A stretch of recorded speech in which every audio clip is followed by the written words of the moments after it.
the Larry Davis story is a symbol of black strength, meaning you have a system, which is the government, which is politics, which is police, and Larry Davis went against the system. Larry Davis went against the norm, which is for people to bow down when police come, whether they coming for good or they coming for bad.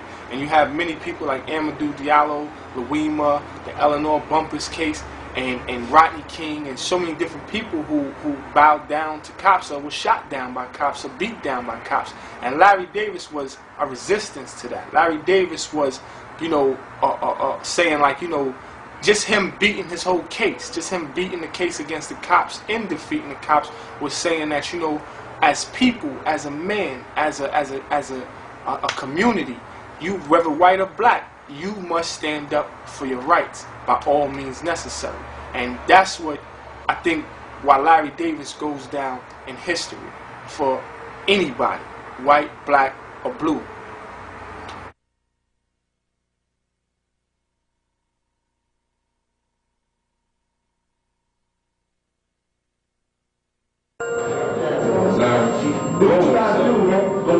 I'm going to get some more. My hand up on the wall. I ain't touching it. Those in the circle.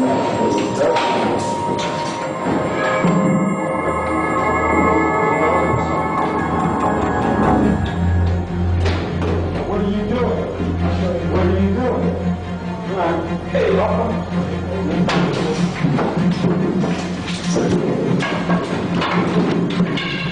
I told you, he's resisting.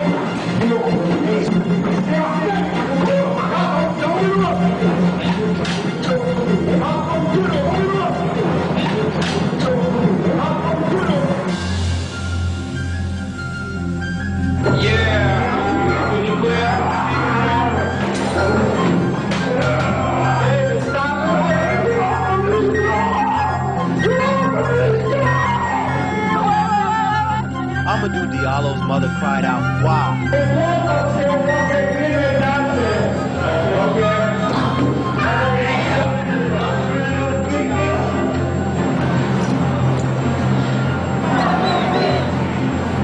Take him upstairs.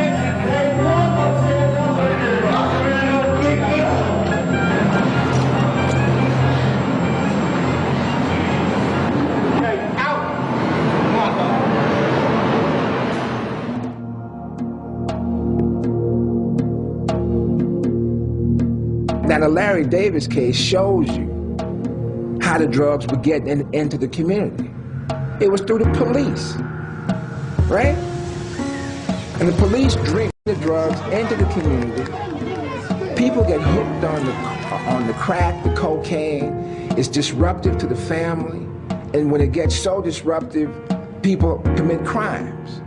You've got prisons with a massive, prison industrial complex that has come into being in the last 20 years to handle the incarceration of large numbers of black and Latino men. This is why I say Larry is a metaphor for a genocidal war against black people in America. And they've used drugs as a pretext to just wipe out a generation of young black people, to wipe them out. And it's a sad, sad, sad thing. It's a sad thing. It's another form of slavery, if you ask me. The suspect is known to be armed with a shotgun, .45 automatic, .357 Magnum, small caliber handgun, and an Uzi submachine gun. Larry Davis is described as black, 5'8" and 165 pounds. He used to have a mustache, but he is now clean-shaven with close-cropped hair. When they shot the house up. No, but he ain't in there. He not in there. First time I seen Larry was on the news, you know what I'm saying? Every station, every channel, 9 o'clock, 11 o'clock, 7 o'clock. He literally overpowered that group of killer cops who were coming to kill him. I'd say he's a fairly expensive fugitive at this point, then. We're catching. I mean, he'll be causing what happened in the police case. And they don't like the fact that I exposed them the way I did. He beat us. Not only beat us that night, he just keeps beating us. I can't understand this guy's life. Larry Davis kept it gangster, man. I'm sitting right on square one, trying to get my head.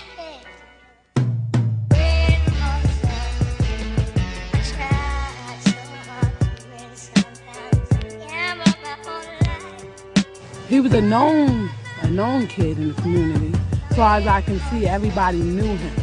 Actually, you know, we was like any other average teenage kids. You know, we liked to play basketball. Larry had a thing for driving. He liked to fix cars. He liked to fix motorcycles. Well, I was a church-going kid. You know, I stayed into hobbies. Like my best hobby I used to work was motorsport and build motorcycles. I used to build motorcycles and stuff like that, different kind of motorcycles for the company. And I was young doing that. I did good jobs, and I did what young kids would do. He liked the music. He had his little studio. He was trying to put out his own record. So basically, that's what we used to. Rap was, you know, getting hot at that time. So basically, that's what me and Larry, that's what we was into at that time. Just really on the music business tip. In my circles, I didn't come across a Larry, you know what I'm saying? But when I did meet him, I was like surprised to see that he was on a level as these other DJs. Larry played the piano, the organ, the keyboard. He was too musical for me. Eventually, he taught me the structure of songs and stuff like that with bridges, you know what I'm saying, with verses, choruses, intros, outro, etc. You know what I'm saying? Larry taught me all that. Back then, you didn't have too many brothers like spending their money and into a record company. He knew a couple of people in the business, you know what I'm saying? From Jimmy Douglas, you know what I'm saying, Bill Underwood, who was working with his brother. Gene something. And I know he used to manage New Edition cats, Teddy Riley and them. And he hooked up with this guy.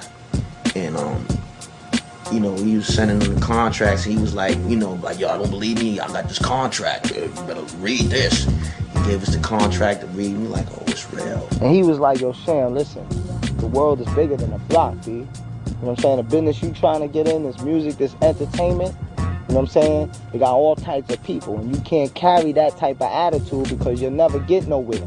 So we was all right. We got girls, we got all that. We didn't have nothing, we didn't need to do anything to boost our ego. But what we didn't understand was this.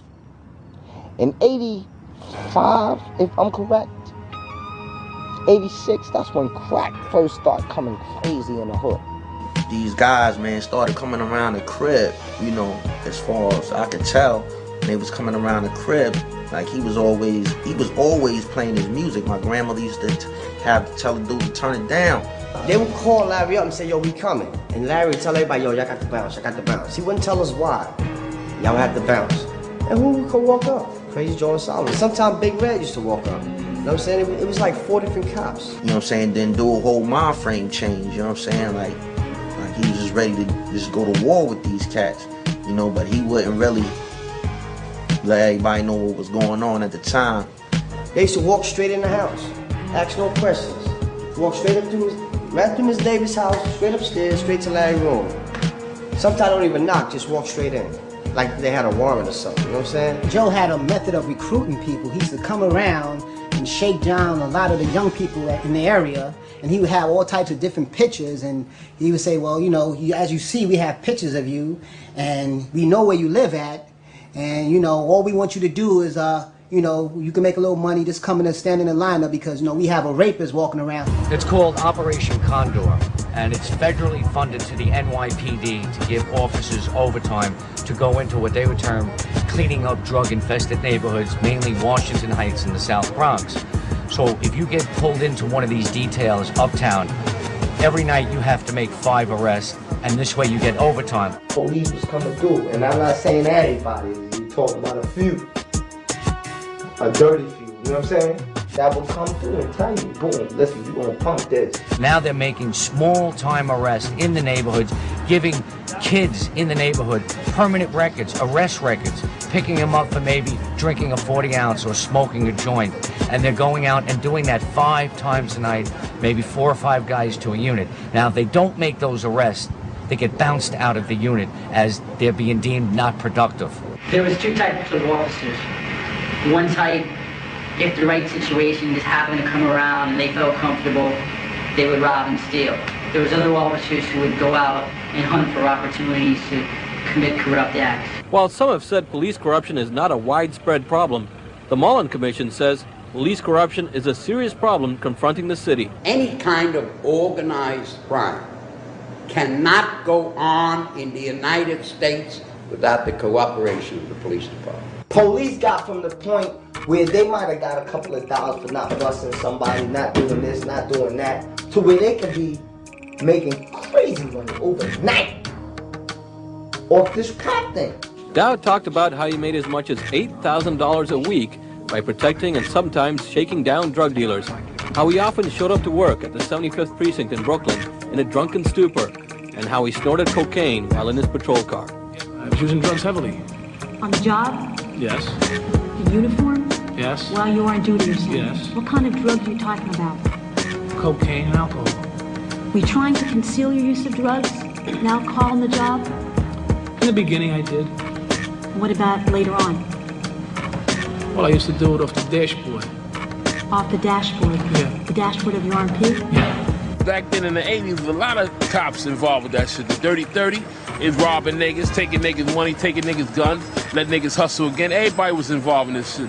And not only the police, district attorneys, and perhaps even judges, people on the bench, were involved in profiting from running drugs. You buy a judge. You buy many judges. You used to have a saying. You talk about a judge. You say he's in the pocket. What do you mean? He's in the pocket of those who gave him the job. He does what he's told to do. Lawyers, judges, the government, everybody was involved in the 80s, man. These niggas must be hitting lag, and I knew there wasn't no regular dudes, you know what I'm saying? I knew who it was. I basically knew, you know what I mean, Popo was hitting this nigga with all that top of the line shit, and I knew it was a big ball game. It wasn't easy for him to just slide out. Whenever they catch me, I give them whatever I made that day. If I made $300 or $400, I give the money up and let me keep the drugs. When they find out I was down with Larry, they never fucked with me. And they know I had to pay Larry so Larry could pay him. You know what I'm saying? And I knew the shit was much serious than some regular hustling shit. You know what I mean? Some Broadway going downtown. This wasn't that. You know what I mean? These niggas hitting them with mountains, telling them, bring us something back. You know how many Larry Davises there are walking the streets of New York City who work with the police in bringing drugs into their neighborhoods? What turned out just to be business began to be blackmail. I tell you, the turning point was when he had a girl who was pregnant by him. You know what I'm saying? This is a girl he cared about. When I lost my son, and involving the woman I was involved with at that time, it was time to pull away from that kind of dealings in terms of the drug thing. I remember just sitting with him and he was talking, he was saying, yo, you know what I heard? I heard the reason why the baby died is cause, yo, it was on cocaine. He never even knew the girl was using drugs. He said, yo, Sham, you know what happened? I found out that homeboy, talking about one of the police, you know what I'm saying, was the one supplying her with. This is somebody that I was doing business with, Sham. I said, what? And I was like, yo, man, that's it, Pete. They killed my son. And that was like the turning point for him. Because he cared about the girl, but he really was enthusiastic. He was like excited because the girl was giving birth to his first child. It meant so much to him. And it just threw him off like, yo, that's it. I don't care, B. I'm out this game. What we gonna do with this music? Now when Crazy Joe and Solomon found out that Larry was trying to get out the game and go into his own little business, shit went buck wild. They started busting everybody, started taking everybody's shit, and I was like, yo, what's going on? I know the pressure was coming on, you know what I'm saying? With these high authorities and Larry, they was kind of getting upset now that he wasn't making it happen no more. Threats on your fam, you got threats on, you know what I'm saying, your peoples. You got, you know what I mean? You just don't, you know, you gotta remember, this is not like we adults. We 15, 16, 17, 18 years old. You know, we little kids now. They was running up everywhere. Sisters, moms, old ladies, whoever. Niggas on the corner, niggas affiliated, niggas who, everybody, you know what I'm saying? They came to the house one day and made some threatening statements to the family. A number of the police officers, 2 of them in any event, went to see his mother on October 30th of 1986. You know where he is. That's your son. You know what you raised. You raised a dirty bastard. That's what you raised. They came in there threatening dude life. Talking about when you see your son, you raised a bastard. And we're gonna kill him. Straight up. They just told his mother that they was gonna kill her son. So he said, you tell him he gonna get a bullet right before his forehead. And he was pointing at my head then. Larry had too much on the cops. He had too much. Anybody that knew Larry and lived on the west side or was down with the clique knew that the cops didn't like Larry. They wanted to kill him. He said, you hear what I say? And he all off and just pushed me around on my shoulder. And it was on and popping. You can see why a lot of people was leaving, especially Larry, being the #1 recruit, wanted to go into hiding. And when Larry quit, he quit with their money. That is the money of the police officers. Well, you know, that doesn't fly. Like I said, he was an excellent businessman. Like I said, he established his own record label. He had studios throughout the Bronx and a few in Manhattan. So we wanted to do, you know, be on the music tip. So like I said, like I said, the media talking about this happened and the cops are looking for Larry on this. No, the cops was looking for Larry way before that. And not because he did this or this allegation that, no, they wanted their money. And when he offered them resistance, that is when they decided to eliminate him. They couldn't have their money. They wanted him dead.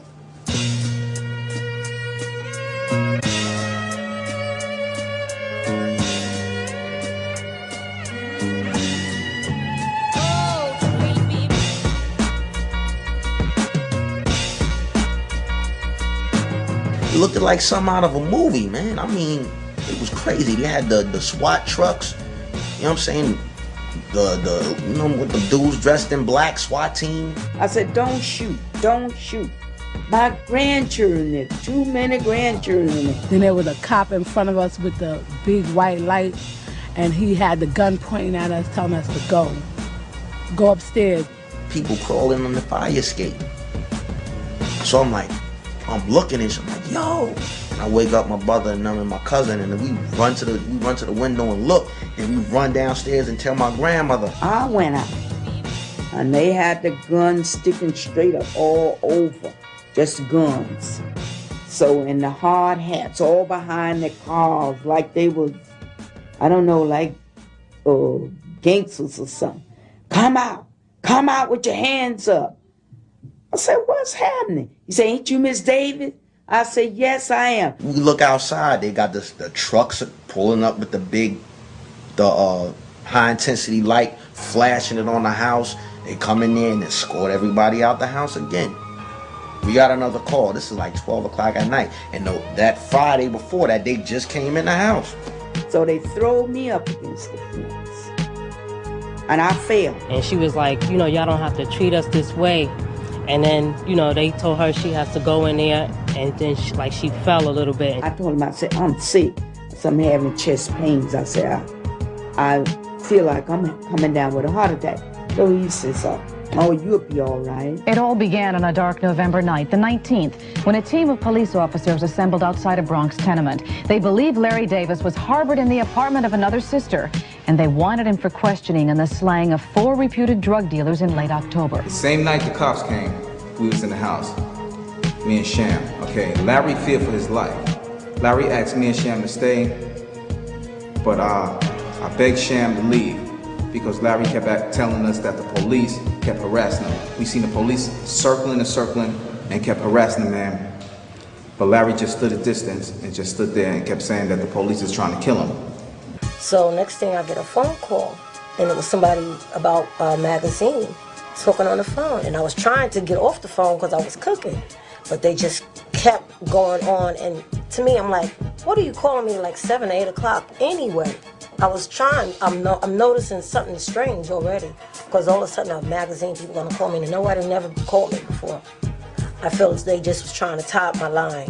So I says, well, you want us to enter the door? You got a warrant. He said, there was no warrant. We'll knock on the door, and if he doesn't come out, we'll see if we can bullshit our way in, or maybe talk him out. Somebody tapped my door, and I just said, come in. And I'm in a foyer in the hallway of between my kitchen and going out the door. I was leaning on the washing machine on the phone. And as soon as I said, come in, they just bum rushed my house. When I walked into the lobby, I got like 2 steps into the lobby when the apartment door opened, and I saw the detective. He did one of these, freeze. They had guns right in my face, rifles, not guns, rifles. Like they were coming to kill somebody, assassinate. I said the money was on the table. Don't shoot. The kids are in the room. Don't shoot. Take the money. I heard something going like a firecracker, and I just dodged towards my kitchen because my kitchen was right there. When he shot at me, I had a 9mm on. I had it on my side. I spent with the little girl and I hit the floor. And I realized when I looked up at the ceiling, I realized I was still there and that I wasn't out, but I actually was still alive. And they apparently thought that he did get a bullseye shot between the eyes. But when that gun shot, then that fire, that bullet came out, that 12 gauge, it was right between my eyes and I can see it coming in. As it came, I just pulled myself back with it. Because it hit me here, I had my head like that and I could see it coming in and I pulled myself back like that. And I hit the floor with the little girl in my hand. They were in a big hurry and they got there and they were running when they got out of the cars. And they literally ran in. And as they ran in, they were loading the shotguns and loading the rifles. I can hear the cops, one of the cops telling him, finish him. Finish everybody in here and let's get out of here. We had information that some of them were drunk, that afterwards the police surgeon could smell liquor on their breath. And an officer came in the kitchen and had me at gunpoint at my kitchen window. And as soon as he went to try to get back out, I just kept screaming out the window, please somebody call the police. She was screaming like crazy. The detective ran right in the apartment. There was no way to stop. He just took off. We had to go in. I fired one, hitting him with impact into the mouth, and then coming out the back of his neck, and he flew in the air into many of the other cops who was back behind him with weapons.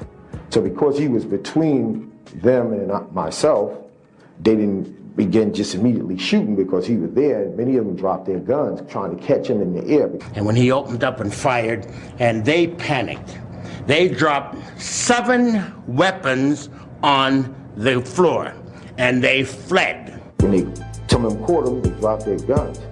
And they said, back out, back the hell out. You got one, get out, back out. They're yelling and screaming, and you hear this, massive noise, yelling, screaming, cursing each other out on their way pulling out.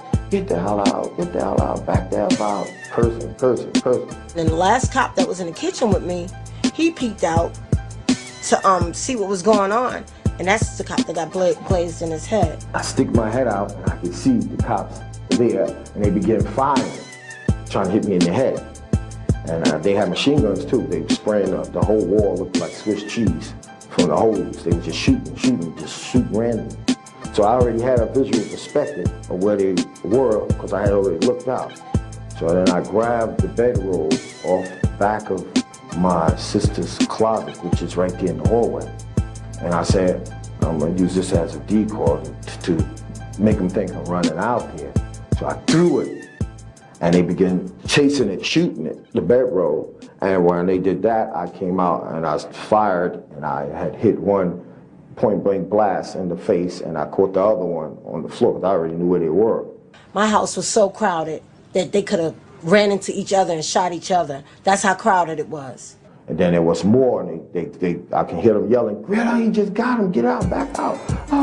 You know, they were screaming and took up, there's blood all over the place, there's blood all over the place, back out, screaming and cursing and everything. He wasn't afraid, he was He just started shooting. I couldn't see the man to get a shot at him. I just kept firing to keep him away from me, and I imagine that's what everybody else would do, just to keep him back. He was a lot of gunfire. I seen more right at the door, so more started coming in. Then I bent down and looked from behind, looked out through the exit there between the living room and looked to see where they were, and I could see them in there ready to fire again. So I went into the bathroom, came in, and I knew where they were. And I started firing through the wall, and I knew exactly where they were, and I hit another one in the mouth, quarter in the mouth, and I can hear them say, "He's coming through the wall, he's coming through the wall, get out, back out, back out." What's going on? Look, just take that and go down to the corner and make a right. As I caught those two through the bathroom, one was coming up through I caught them through the wall in the bathroom. One was coming up, trying to do some type of Scarface move on me. He was coming up, climbing into the window, and he had his gun in his hand. And as I seen him coming, sticking his head up in the window, I jumped on the toilet bowl, and I kicked him right out the window, and I can hear him screaming and yelling as he hit the floor. I wish the media would stop second-guessing what happened in the apartment, what went wrong. This is a dangerous profession. Things go wrong. There's nothing you can do to stop it. The same procedure would have been used the following day to hit the same apartment. No one is to blame except for Larry Davis. All I was thinking is my baby's somewhere dead, because I seen a baby blanket and it was full of blood. And I guess it was from one of the officers, because all the children were fine. But once I seen the baby blanket with the blood, all I kept saying is, one of my kids is gone. I began to yell to my sister, "Are you all right? Are you all right?" And then I can hear her say, "Larry, I don't know where they at." I said, are you in here? Because I knew they was out of the apartment. I knew that, but I wanted to make sure they weren't in the kitchen, because the doors, when they open the apartment door, it blocks off the kitchen door, so you wouldn't know who's in there and know whether or not they ran in there while I was in the bathroom. So I yelled, I said, "Gina, you're in here. Are you all right?" She said, "I'm all right, I'm all right." She said, they not in here, but she was yelling hysterical. "Larry, you're not in here. Is the kids all right?" I said, "The kids are all right." I said, "Are you all right?" She said, "Yes, she's all right." I said, "Gina, if they in there, let me know. Don't just come out of that room there and let them cops fire at me." She said, "Larry, ain't nobody in here, ain't nobody." And I said, "Okay, when you come out, keep your hands down to your side and duck." So she came out, and I said, "Run to me." She ran to me. I said, "Go ahead. Don't cut the light on. Just go and get the kids, and let's get out of here." I get to the door. As soon as I stick my head out to look, slowly sticking my head out, he laying there, Sergeant Edward Colton with a 12-gauge shotgun. And he's laying there with it. He fires. Boom. And I looked and I could see the bullet. I could see it was just coming. There's 12 guys. I looked right down the barrel, and he was standing like a little distance to the front door of the building, leaving the exit to the building, the exit out. And the bullet, I turned my head like that, and the bullet went right into my other sister's apartment door. Which saved his life, because when it hit the lock of his sister's door, the lock went open. On another sister's apartment next door, sprung the lock so he could get around into her apartment, which opened on a courtyard where there were no police and where there were no bars on the windows. To this day, I still don't know how I did it, but I did it. It was a distance, about good, from the window to some mountain cliff. This is a cliff outside the window over on the side. And this guy had some vicious pit bulls in that private house. That it was a private house owned. And I tell you, man, that's what I say to this day. I say, Allah bless me, because I jumped from that distance in midair and jumped at least, I would say just straight about 25 feet, or probably more. So he jumped out into the courtyard, over the wall, and got away. Detectives in emergency service went to arrest someone on a warrant for homicide, and when they went to the door, he opened fire with a machine gun. Here's a list of all the six. 40-year-old Mary Buckley, shot in the mouth. 55-year-old John Ridge, treated and released last night. 42-year-old Donald O'Sullivan, who suffered a graze wound to the head. 46-year-old Thomas McCarran, shot in the neck. The most seriously injured, 26-year-old John O'Hara, shot in the face and may lose the sight in his left eye. I went to a project building not too far away from it.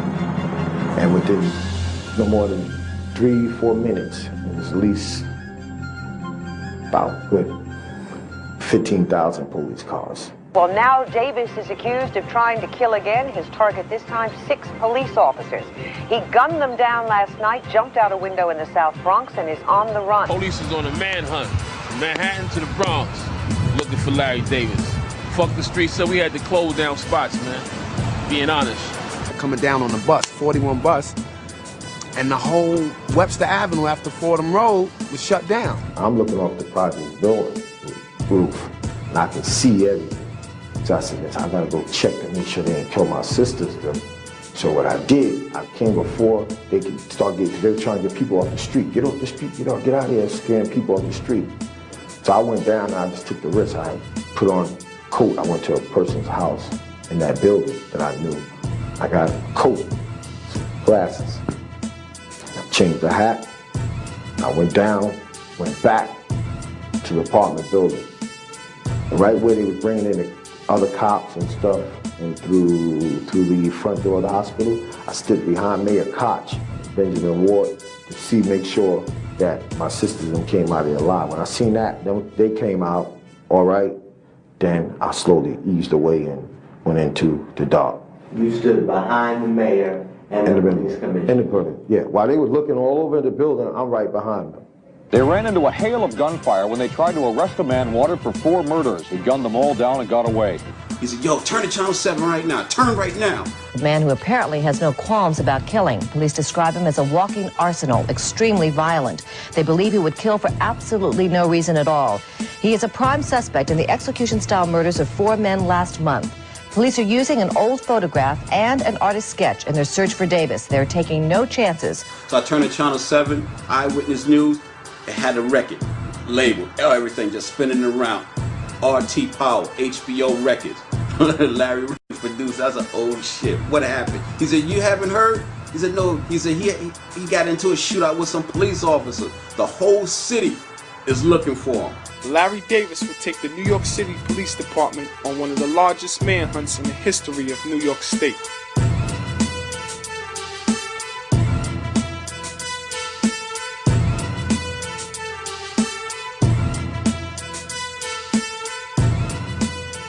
Little kids, 3 and 2 years old, and they shut the house up. No, but he ain't in there. He's not in there. Like everybody else in New York, Kunstler and I first came in contact with Larry Davis by watching television.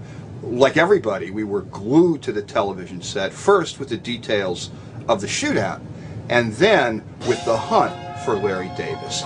It was astounding when I first heard about it, because it was like the Robin Hood of the ghetto. The obvious tension relaxed once police, after searching the house and the neighborhood, decided that Davis was nowhere to be found. The New York City Police Department can break you down. You can ask just about any drug lord that's locked up behind now how they broke up their crew and got this brother to snitch on you or whatever like that. This brother was out here on the street, 19 years old, just turned 19, I believe, handling this stuff by himself for 2 weeks straight.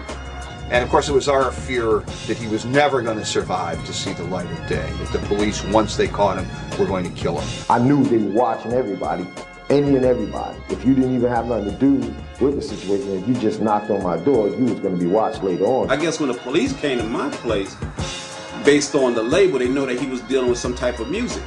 So they wanted to find me to see if I can get in contact with him. Earlier today, police had blanketed the neighborhood around East 168th Street, where Davis, the night before, had shot 6 police officers.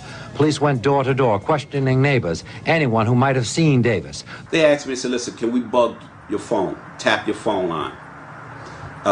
They said, we can get a permit for this, some type of, whatever like that. I said, go ahead, do what you want to do. I doubt very seriously the brother would call my house. And like I said, shortly after that, the brother called the house, right?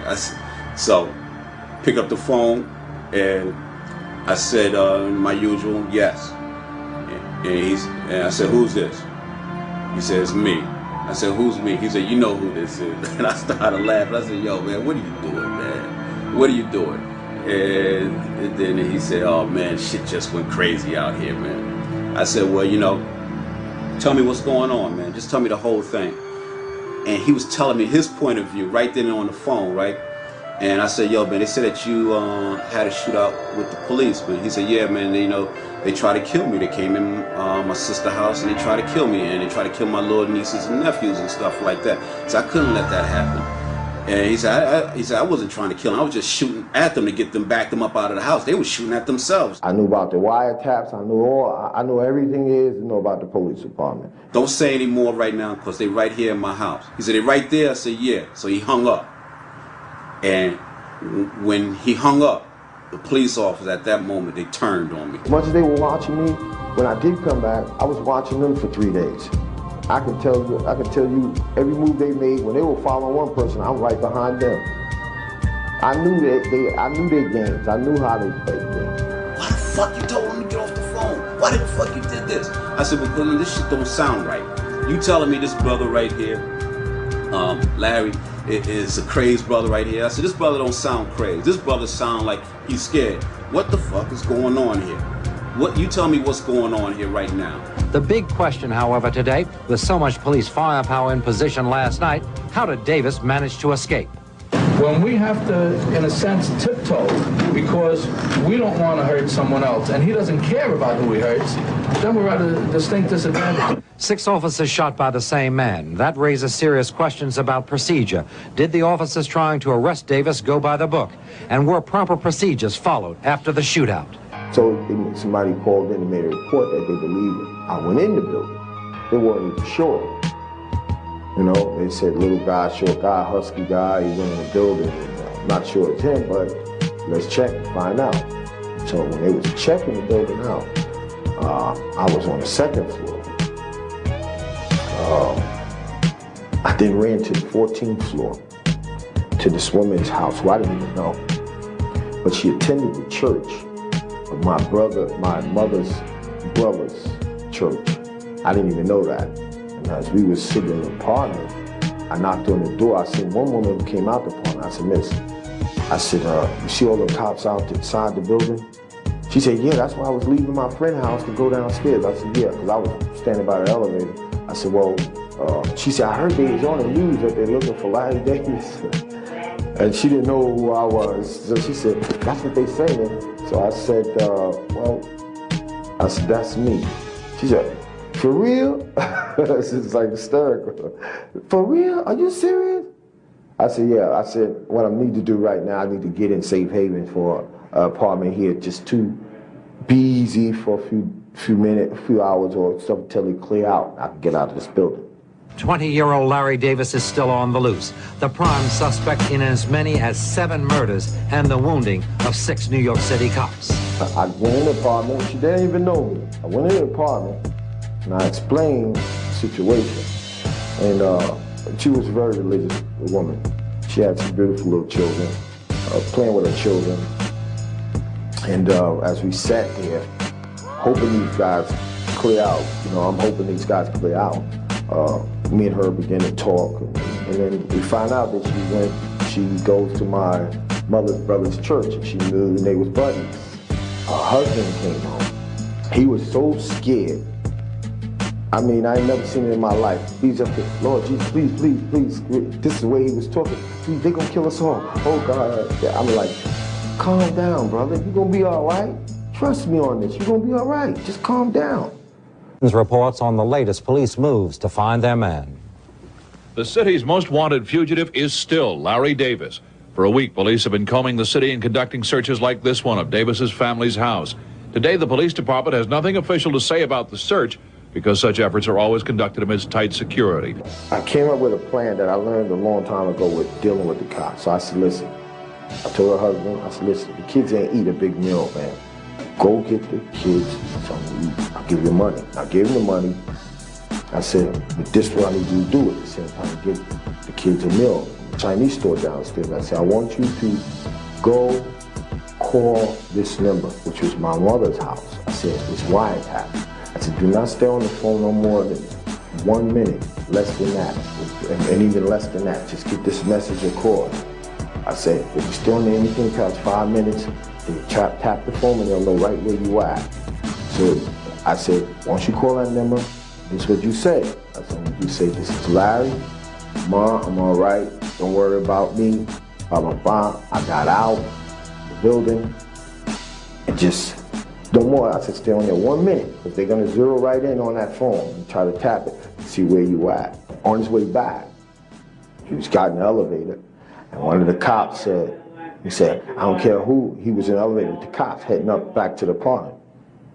And the cop said, I don't care who got him in this house. I'm killing everybody. Anybody who holding him and hiding him in this house, talking about me, I'm killing everybody.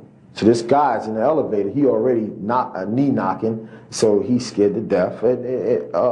So first thing he thinks, these cops going in there kill his family. So then he goes and he said, listen, I would like to speak to your superior officer. I said, for what? Because you talking about killing people's families and stuff of this nature. I would like to speak to him because you know that's not the way you're supposed to be talking. I think I know where Larry Davis at. And they came out with it. Then they brought him to some superior officer. Then told him where I was. If he really sincerely wants to give himself up, no cop is going to hurt him. No cop is going to touch him. When we took the person who killed the 10 people in Brooklyn, nobody touches these people. I was not coming up out of there as new NYPD because I know how vicious they are, you know, and I was not just going to walk in the hands of NYPD. No way. I knew exactly how to get down. For Larry Davis to do that incredibly brave, incredibly audacious act, say, I'm not going to be a victim. You're not going to go to church and cry over my body because I'm going to make sure that I walk out of this. It was phenomenal. So I said, I'd rather go out, fight in this battle with them than just walk in their hands because they'll try to kill you no matter what. And just lay the gun right to my side. I told them I want the FBI there. I want to talk to the FBI. And I explained it to the FBI, everything that was happening. And they told me, listen, we'll go over this and we'll work with you, get you out of the situation. And then to, just come on out of there, lad. I'm not gonna have no gun on me.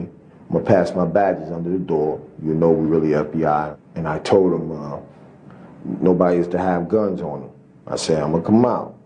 I said, if y'all pull a gun out, you're gonna make me get itchy finger and I have to do what I gotta do. You gotta do me or I'll do y'all. And I said, don't hurt me, I'm not gonna hurt you. You know, and then I came out the door, took off my shirt. I said, I'm gonna take off my shirt so make it clear that I don't have no weapon on me. I'm gonna turn slowly and everything. I said, she'll be on the phone. She'll verify I put the weapon down.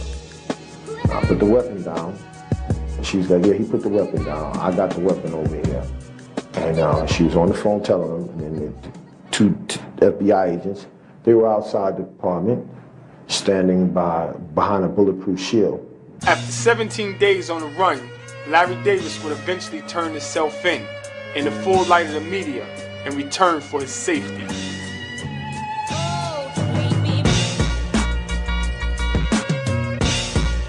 The detective ran right in the apartment. There was no way to stop. He just took off. We had to go in. I think he should be shot by all those 9 cops. Because this city's going to hell.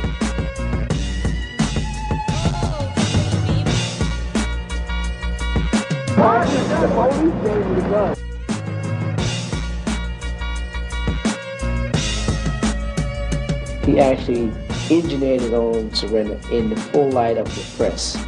He knew that the media was there, that what would happen is that the police would not be able to vent their anger in. So we were very surprised and certainly very pleased to find out that he had survived his ordeal with the police. And I think we got the call shortly after he was taken into custody. Originally, Stanley Cohn was representing him. Stanley at that time was working for the Legal Aid Society. And Kunstler, who was the best-known civil rights lawyer in America at that time, got the call. And we met Larry shortly after that. As soon as I heard about the case, Bill was sketchy about it. I think Mrs. Davis had gone to see Bill. And when I listened, I says, this is the most important case that you people are ever going to see. And so Lynn says, well, get out to Rikers Island and talk to Larry. The historical position of Larry's cases, when we first came into the picture, Larry had 5 cases. He had the murder of 5 drug dealers at their spot on Southern Boulevard in the Bronx. That was the first case against him. The second case against him was the shooting, the attempted murder of 6 policemen. The third case against him was a shooting in Upper Manhattan, in the apartments by the George Washington Bridge there. The fourth case against him was a shooting through a doorway where nobody actually saw who did the shooting, but the person believed it to be Larry. And the fifth was a kidnapping case, which came from when he was on the run, and he apparently commandeered a friend's father to drive him from one place to another. Well, of course, the kidnapping case was the least important, and they actually were tried in the order in which the prosecution, the DAs, thought they could get convictions. The most difficult thing about the case at the beginning was making sure that Larry lived until the time that he stood trial. He was the subject of numerous attacks while he was being held in pretrial confinement. What are you doing? I said, what are you doing? Hey,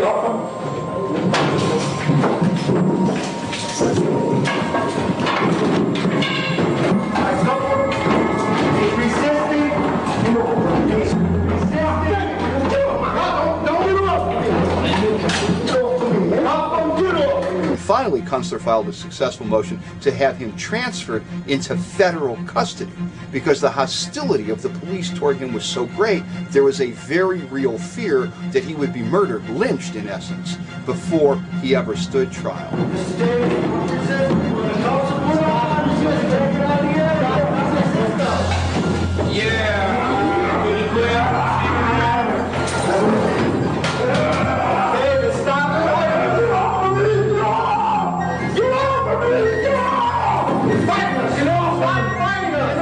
Larry was held initially at Rikers, then he was moved to the Bronx house to be close for trial. We came to court one day, Bill and I, and Larry said, we can't go forward. I was attacked last night, I got all stabbed up in my back, I think it was. He said, look, here are the marks, here's the shirt, you know, and this guy that did it, he wasn't even supposed to be there. Would he now bring charges against the police? I am going to bring charges. As long as I can get them, me and my lawyers are seeking to get you press charges against them for trying to murder you. I tell you, the moment when I came into court to give my summation in the cop case, when I walked in there and I saw lined up in the front row all the cops that had been wounded, all the cops that had been on the raid, all showed up in uniform for the summation. In other words, to sit there and eyeball that jury as if to say, we are reminding you that what this man did. There was, I don't remember, Mary, whatever her name, whose whole face had been blown off even though she received plastic surgery, but there were all of them lined up in the front row. They announced their purpose and he began firing at the police. The police returned their fire and the blue line is basically a concept that has to do with the loyalty and fealty that one cop has for the other, and that no matter how heinous the crime a brother officer may commit, the other officers are going to be silent about it or are going to cover it up. Our self-defense of Larry in the apartment, hinged on the fact that the first policeman that rushed in there saw him at the end of the hall, rushed down and shot him with a shotgun. When I walked into the lobby, I got like 2 steps into the lobby when the apartment door opened, and I saw the detective. He did one of these, freeze, or he started yelling, and I heard a woman start screaming. She was screaming like crazy.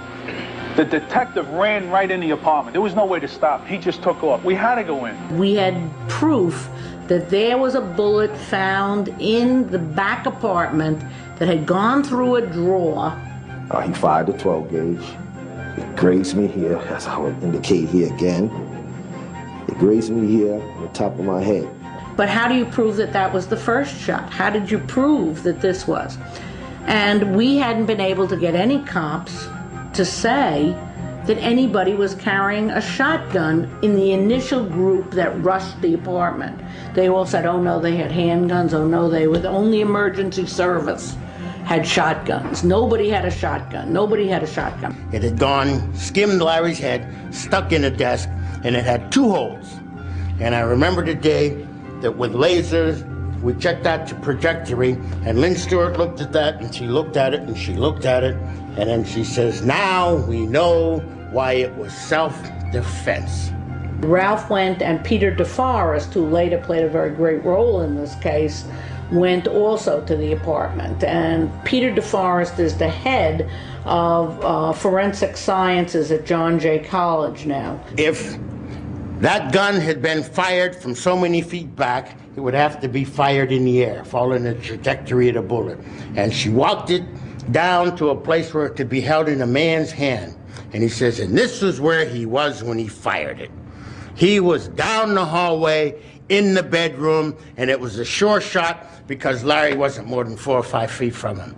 And he fired, and it creased Larry's head and took him down, and then he backed off and everybody let it go. And as Lynn Stewart pointed out, nobody runs down the hall to a man within 4 or 5 feet of a man who's firing at you. Larry hadn't fired a shot when that slug creased his head and took him down. And that is, of course, what truly won the case.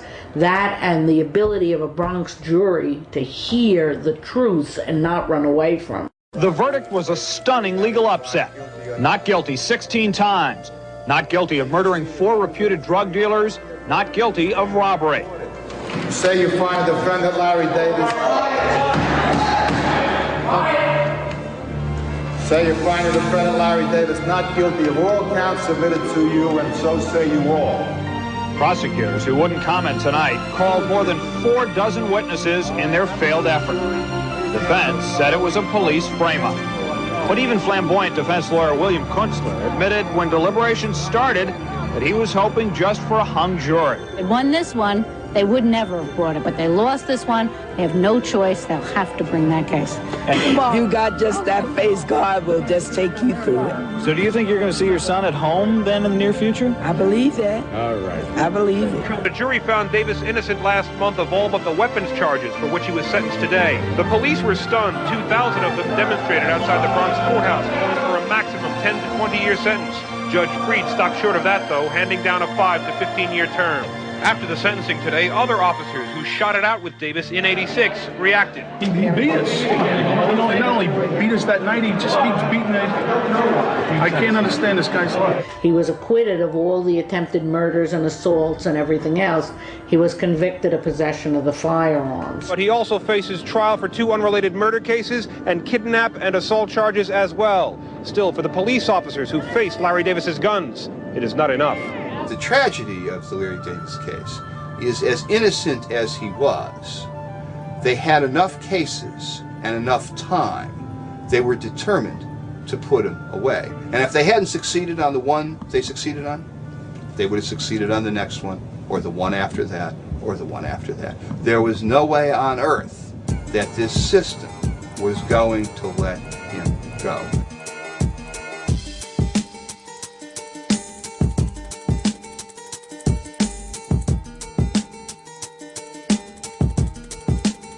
Right after I get acquitted of the shooting the cop case, then they put an all-police jury who related to cops in one way or other. In fact, you had some people who were, one who was a law enforcement officer sitting on my jury.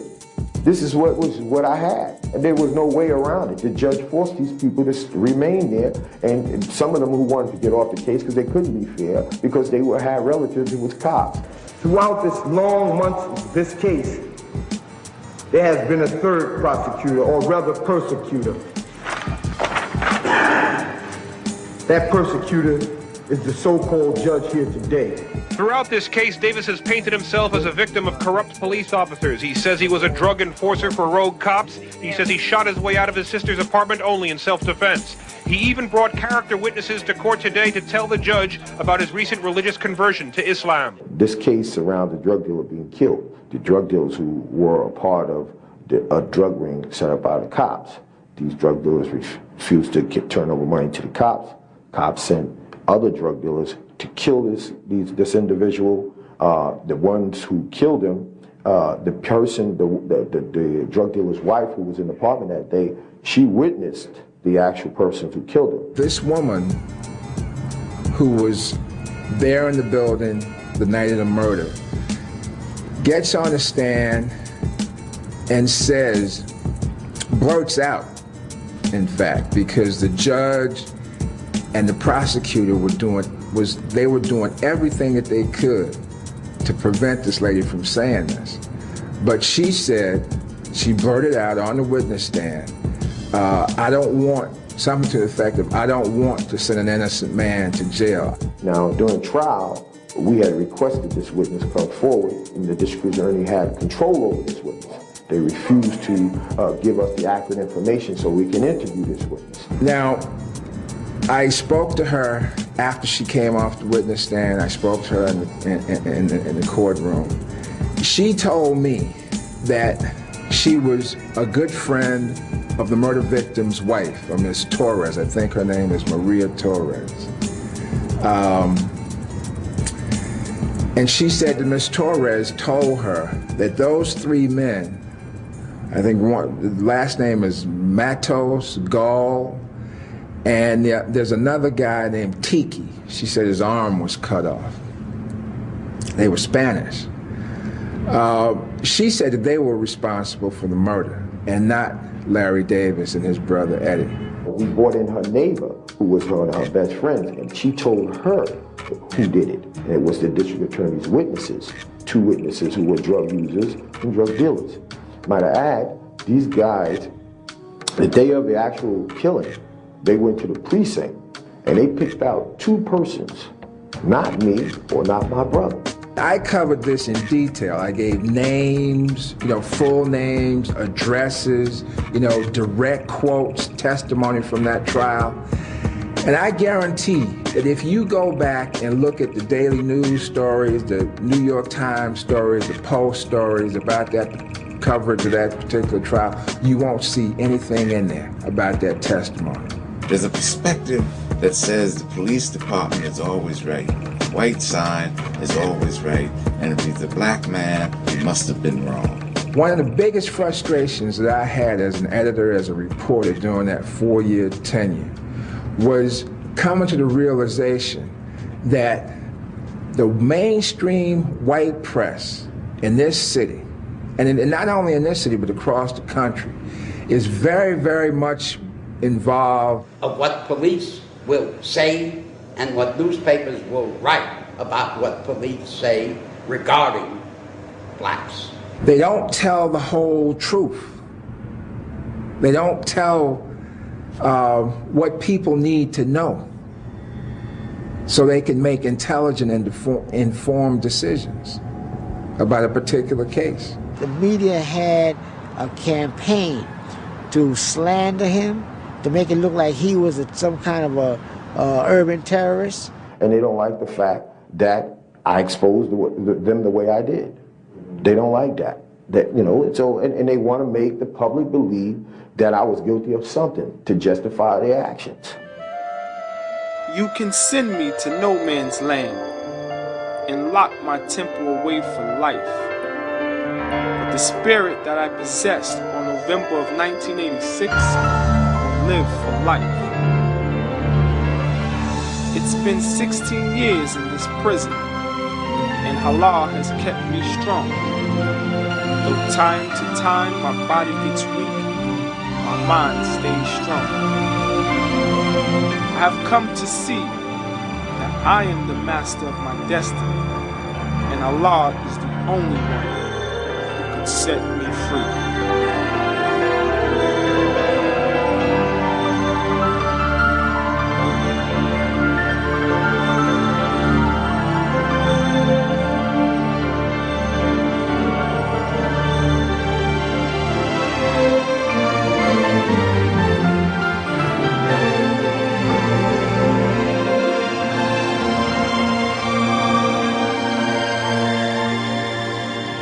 Do you see yourself as a role model for black kids?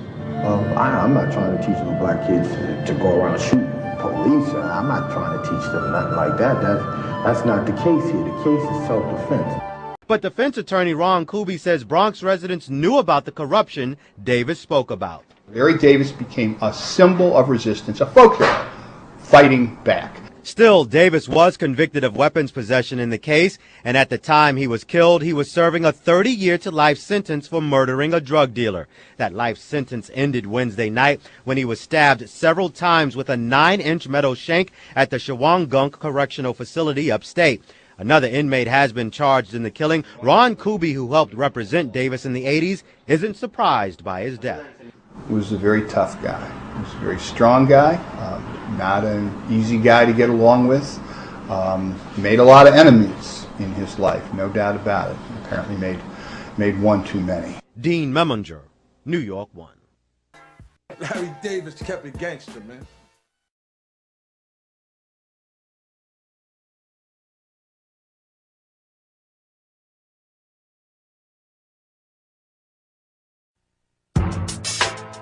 No weapon formed against Jesus was the baddest man